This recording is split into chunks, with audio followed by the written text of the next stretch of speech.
Olá, meninos e meninas, eu sou Isabel e vou comentar com vocês um tema que a equipe do Redação Perfeita preparou para vocês fazerem uma redação perfeita. Então, o tema é o seguinte: conceito de família no século XXI.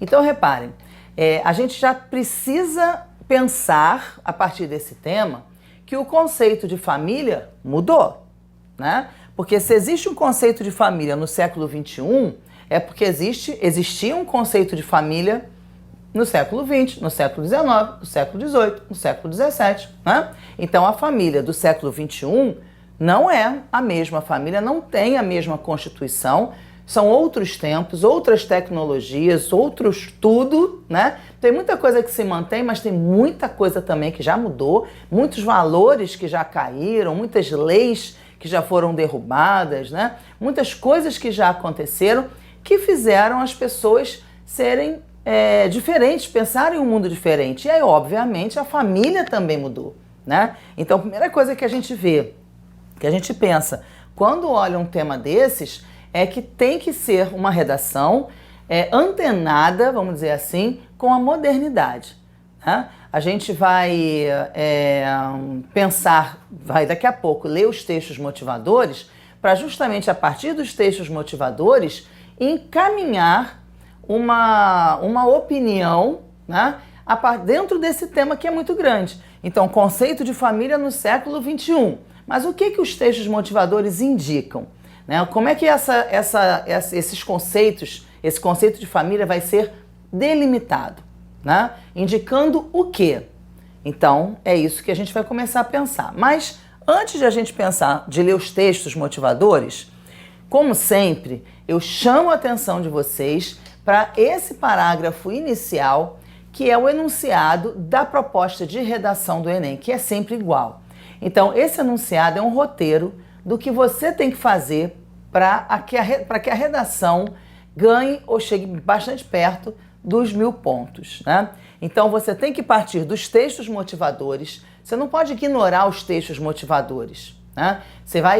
Os textos motivadores vão fazer você pensar. Você pode concordar com os textos, você pode discordar dos textos, mas você tem que partir dos textos, tá? Para fazer a sua tese, para fazer a sua opinião. A argumentação você vai construir, quer dizer, eu penso isso, é minha opinião, por causa disso, disso, disso, ou por causa disso e disso. Essa opinião, essa argumentação que vai sustentar a opinião, vai sair de onde? Eu penso isso porque eu acho bonito, acho feio. É claro que não pode ser uma questão particular, subjetiva, né? A opinião tem que ser sustentada por critérios teóricos, né? Ou seja, por conhecimentos construídos ao longo da sua formação escolar, né? Você tem que dizer para a banca que você não ficou 3 anos na escola comendo merenda, como os antigos diziam, né? Você ficou na escola estudando, construindo conhecimentos. Você merece uma vaga na universidade porque você se esforçou, né? Então você tem que mostrar isso nessa hora. Tem que fazer um texto dissertativo argumentativo, que é exatamente o texto em que você dá uma opinião e defende a sua opinião. E tem que ser em modalidade escrita formal, ou seja, você tem que usar a língua padrão. Você não vai usar gíria, você não vai usar expressões de baixo calão, né? Você não vai usar coisas informais, não vai sair colocando aspinha para achando que as aspas numa gíria vão fazer a banca achar que aquilo não é gíria, né? Então, você tem que usar um vocabulário escolhido, né? Mais formal, você tem que usar as regras padrão, prestar atenção na pontuação, na concordância, no acento indicativo de crase, né? E o tema é esse, conceito de família no século XXI, que é o que a gente vai debater agora, apresentando proposta de intervenção. Então, tem que ter proposta de intervenção, né? Então, você tem que pensar em um problema. Então, qual é o problema do conceito de família no século XXI? Você tem que pensar num problema, porque a proposta vai justamente trazer uma solução para o problema apresentado. Então, a tese precisa ser uma problematização do tema. Então, não é uma descrição. O texto que você vai escrever não é um texto descritivo. Conceito de família no século XXI. A família hoje mudou muito e aí ela é composta disso, disso, disso, disso. Isso é um texto descritivo, isso é fato, isso não é opinião. A sua opinião é sobre o conceito de família, né? Então, você concorda com o conceito de família? O que você acha que é a família? O que compõe a família, né? Agora, lembrem-se de que vocês têm que respeitar os direitos humanos, porque senão a sua redação vale 0, tá? Então, muito cuidado, porque é um assunto que muitas pessoas aproveitam para ficar falando dos casais homossexuais e destilando um preconceito e, na verdade, tá gastando linha para tirar 0, né? Então, não é hora de você desfiar preconceito. É hora de você raciocinar e fazer uma redação imparcial. Tá legal? E sobretudo na proposta, né? Uma proposta que respeite, como a gente já disse, os direitos humanos. Bom, o primeiro texto motivador é esse daqui. Então, casamento civil igualitário. Nossa família existe aqui um ser humano, outro ser humano, né? E uma criança. Reparem que não se tem aqui referência a sexo, né? Então a gente não sabe se o primeiro bonequinho é mulher ou homem, nem o segundo bonequinho. Então podem ser 2 homens, pode ser um homem e uma mulher, podem ser 2 mulheres, né? Então, existindo o amor, porque é isso que existe aqui, então o primeiro elemento é um cidadão com outro cidadão, não importa o sexo, né? Se feminino, masculino, enfim. E a criança, aqui nós temos uma família, né? Então existe um coraçãozinho de um lado, existe um coraçãozinho do outro lado, onde se conclui que em havendo amor, a nossa família existe, tá? Então o primeiro texto é um texto que já direciona a sua escrita, né? Você pode dizer, baseado na sua religião, baseado na sua vivência particular, que isso não é família coisa nenhuma, que isso é coisa, sei lá, do diabo. Mas repara, isso você aprendeu na sua religião, na sua família ou nos conhecimentos adquiridos na sua formação escolar. Então, o que o Enem quer não é a sua opinião particular do que você pensa, porque frequenta determinado templo de determinada religião. O que se quer é que você argumente a partir dos conhecimentos construídos, conhecimentos construídos ao longo de sua formação, né? Então, da sua formação, entende-se não só a formação familiar, mas a formação escolar, né? Então, cuidado para não transformar o que pode ser um excelente tema para você falar de sociologia, de filosofia, de biologia, de história, de literatura, para você ficar falando, por exemplo, de religião.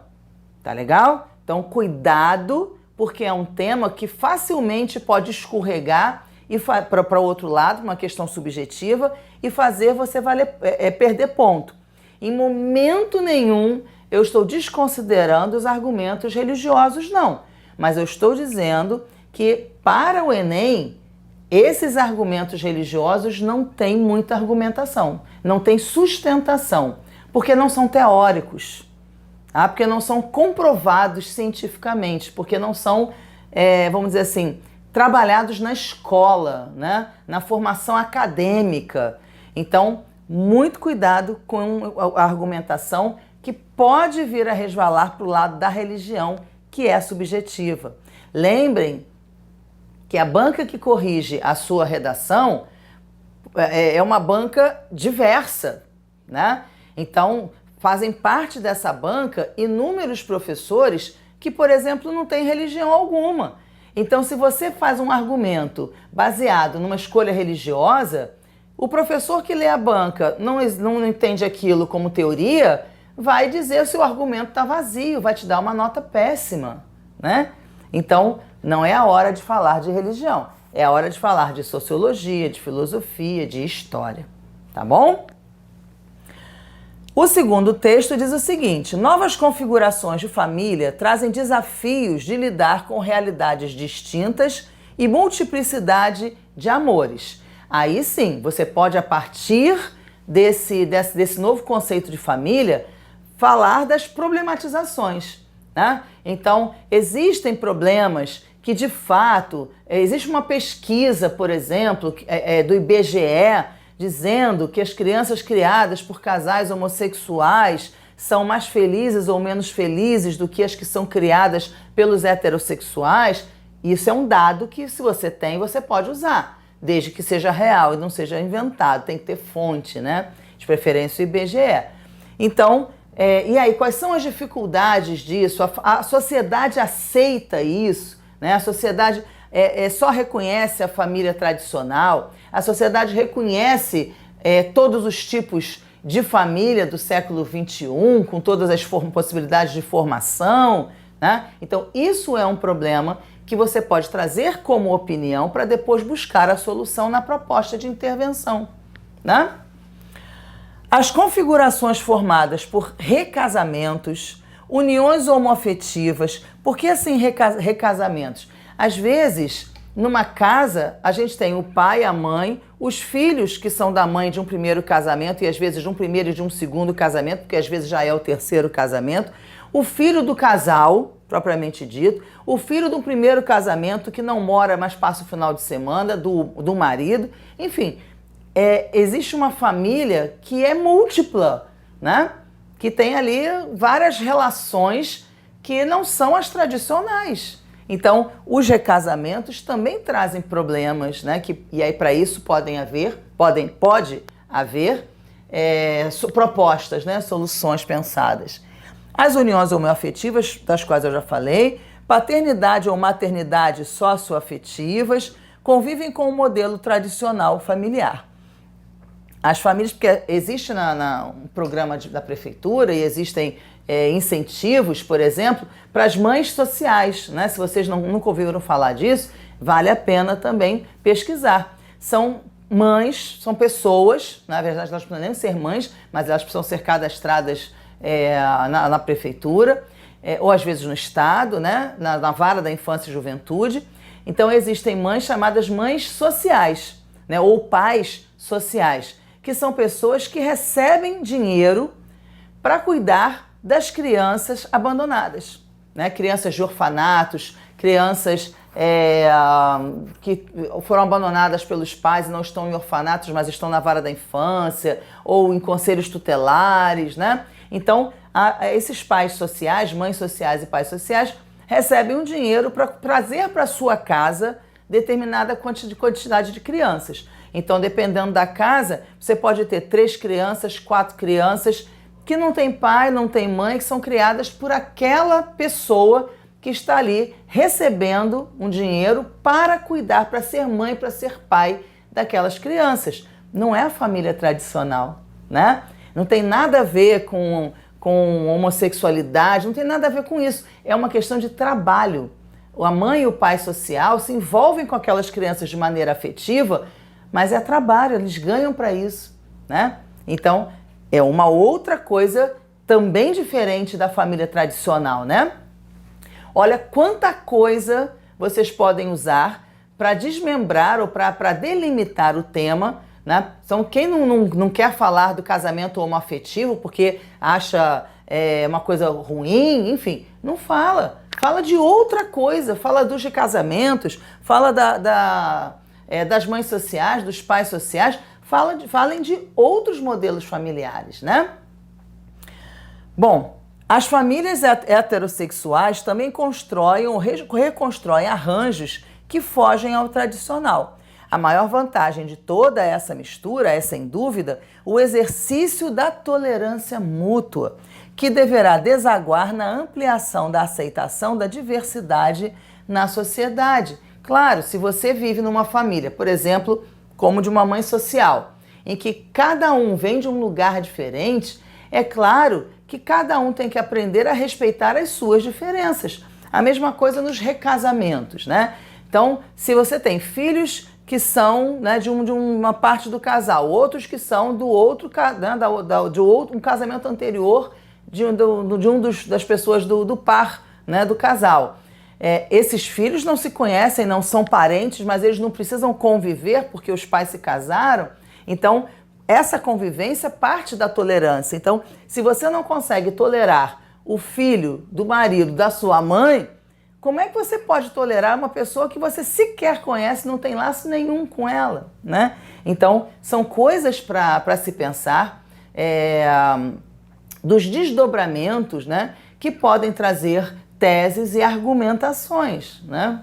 Então, falar, por exemplo, de como as famílias eram constituídas de maneira tradicional, que famílias em que a mulher não tinha voz, a mulher apanhava do marido. E reparem, eu estou falando da família tradicional, mas hoje existem casos ainda absurdos do pai, justamente do homem da família, achar que como ele é o provedor da família, ele pode espancar a mulher, os filhos, etc., porque o poder é todo dele. Isso é família tradicional, né? O poder é do homem, o homem pode fazer o que ele quiser, espancar a mãe, espancar os filhos. E isso é bom? Então, vamos pensar, vamos abrir a cabeça, né? Para pensar, porque não, a família tradicional é o melhor que existe. É o melhor que existe? Ou é uma família com amor, com respeito, que é o melhor que existe? Não é isso? Então, muitas coisas aí para pensar. Então, vamos lá, continuando. Os coleguinhas da escola passam a aceitar composições familiares diferentes das suas, diz a psicanalista e pedagoga Cristina Silveira. Quer dizer, se a criança convive desde pequena com a diversidade, ela não vai achar a diversidade ruim, né? A menos que a família diga para ela que aquilo é ruim. Aí ela não tem como aceitar. Para ela, as dificuldades apresentadas por uma criança que é fruto de um casal heterossexual são parecidas com aquelas que vêm de um lar homoafetivo. O importante mesmo é o amor. A formação de famílias diferentes das tradicionais e de lares homoafetivos são uma realidade. E isso faz muito tempo, isso não é de hoje, né? É que hoje tem maior visibilidade, mas sempre houve relações homoafetivas no mundo, né? As pessoas estão dando um jeito de se adequar. E aí é necessário ser tolerante, é necessário ser solidário, é necessário ter amor e respeito pelo outro, né? Em qualquer caso, porém, se por um lado a nova realidade aumenta a tolerância com as diferenças e estimula a convivência, com a diversidade, formar uma família equilibrada e saudável continua sendo um enorme desafio. E aí, por que é um desafio formar uma família que não se enquadra no modelo tradicional, né? Então, é algo para vocês pensarem uma tese e depois justificarem, depois apresentarem uma proposta de intervenção, né? Então, como propor medidas para que haja maior tolerância, para que as pessoas sejam menos individualistas, para que as pessoas convivam com a diversidade, né? A diversidade é o que há. Então, por que a gente rejeita tanto aquilo que existe e é tão comum no mundo, que é exatamente a diversidade, né? Com as novas configurações familiares, passa a existir uma multiplicidade de amores, de diversidade de comandos, de autoridade e de regras. Tudo isso cria novos problemas, claro, e vocês podem ir por aí, pensar em problemas oriundos disso e proporem uma solução numa proposta, né? Avisa a psicoterapeuta de família, Cláudia Prates. Então, reparem que é um tema que dá muito pano para manga. Vocês podem ir por diversos lugares, né? Vocês podem questionar a família tradicional, mas não se esqueçam de falar da família do século XXI, porque esse é o tema, tá? Vocês podem falar dos recasamentos, vocês podem falar dos pais e mães sociais, vocês podem falar das uniões homoafetivas, vocês podem falar de inúmeras coisas, da tolerância, da convivência, né? Mas não se esqueçam que vocês estão falando do conceito de família. O tempo inteiro o conceito de família tem que estar, né, aparecendo nos parágrafos. E, finalmente, a proposta no sentido da tolerância, no sentido da aceitação, no sentido da convivência, né? Porque isso sim é que vai resolver os outros problemas todos que muitas vezes são oriundos apenas de preconceito.